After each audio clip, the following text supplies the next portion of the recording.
ইবলিশ যে কারণে আল্লাহর হুকুম অমান্য করেছিল, আল্লাহ তাআলার দরবার থেকে বিতাড়িত ইবলিশ শপথ করেছিল সে নিজের মতো আদম সন্তানদেরকেও বিপদগামী করবে।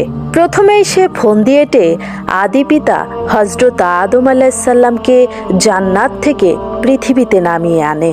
পৃথিবীতে সব ধরনের অন্যায় অনাচারের মূলে থাকে ইবলিশের কুমন্ত্রণা। কোরআন হাদিসের বর্ণনা থেকে বিষয়টি স্পষ্ট যে অধিশপ্ত ইবলিশের কুমন্ত্রণাতেই মানুষ বিপদগামী হয়। কিন্তু ইবলিশ অধিশপ্ত হওয়ার আগে তো কুমন্ত্রণা দেওয়ার কেউ ছিল না। তাহলে সে কার ধোকায় পড়ে আল্লাহর হুকুম অমান্য করেছিল? বলুন, আমি আশ্রয় গ্রহণ করছি মানুষের পালনকর্তার, মানুষের অধিপতির, মানুষের মাবুদের তার অনিষ্ট থেকে, যে কুমন্ত্রণা দেয় ও আত্মগোপন করে। যে কুমন্ত্রণা দেয় মানুষের অন্তরে, জিনের মধ্য থেকে অথবা মানুষের মধ্য থেকে। সূরা নাস আয়াত 1-4। এই সূরার আলোকে আলেমরা বলে থাকেন, শয়তান শুধু মানুষকে ধোঁকা বা কুমন্ত্রণা দেয় না, শয়তানের মতো নফসও মানুষকে কুমন্ত্রণা দিয়ে থাকে। আর এই কারণেই রাসূল করিম সাল্লাল্লাহু আলাইহি সাল্লাম আপন নফসের অনিষ্ট থেকেও আশ্রয় প্রার্থনা শিক্ষা দিয়েছেন। হাদিসে বর্ণিত রয়েছে, রাসূল করিম সাল্লাল্লাহু আলাইহি সাল্লাম বলেন, হে আল্লাহ, আমি আপনার আশ্রয় চাই আমার নফসের অনিষ্ট থেকে, শয়তানের অনিষ্ট থেকেও এবং তার জাল থেকেও। আবু দাউদ 5767। আমি নিজের নফসকে পবিত্র মনে করি না।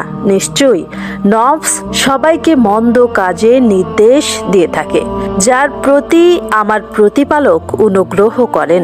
নিশ্চয় আমার প্রতিপালক ক্ষমাশীল ও দয়ালু। সূরা ইউসুফ আয়াত 53।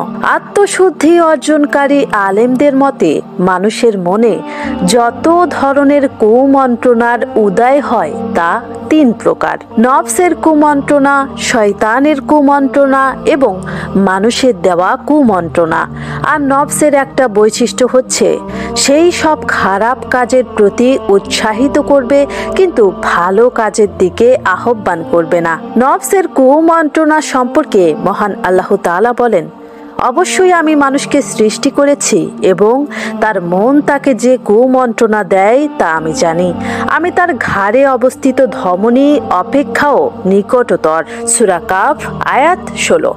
কুমন্ত্রণা অন্তরে উদীয়মান সেই কল্পনাগুলোকে বলা হয় যার জ্ঞান ওই মানুষটি ছাড়া আর কারো থাকে না, কিন্তু আল্লাহ সেই কল্পনাগুলোকেও জানেন। নফসের কুমন্ত্রণা সম্পর্কে মহান আল্লাহ তাআলা বলেন, হযরত ইউসুফ আলাইহিস সালাম বললেন, আমি নিজের নফসকে পবিত্র মনে করি না।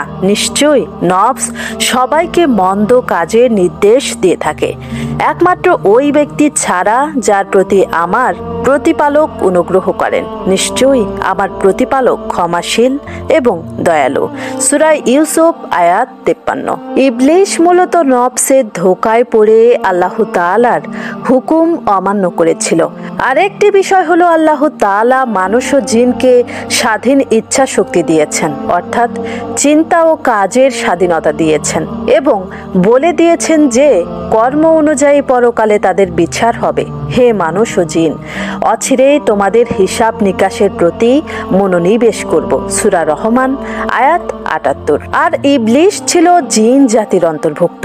জিন জাতি হলো আগুনের তৈরি। হাদিসে এসেছে যে ফেরেশতা কুল নূর থেকে, ইবলিশ অগ্নিশিখা থেকে এবং আদম আলাইহিস সালামকে মাটি থেকে সৃষ্টি করা হয়েছে। সহিহ মুসলিম হাদিস। অতএব শয়তান যখন দেখলো আল্লাহ তাআলা তার উপর মাটির তৈরি মানুষকে প্রাধান্য দিচ্ছেন, তখন সে নফসের ধোঁকায় পড়ে নিজের স্বাধীনতা অহংকার করে বসেছে এবং সে মাটির তৈরি মানুষকে সেজদা করতে অস্বীকার জানিয়েছিল। এই বিষয়ে পবিত্র কোরআনে বর্ণিত হয়েছে, তিনি মহান আল্লাহ তাআলা বললেন, কিসে তোমাকে বাধা দিয়েছে যে সেজদা করছো না, যখন আমি তোমাকে নির্দেশ দিয়েছি? সে বলল, আমি তার চেয়ে উত্তম।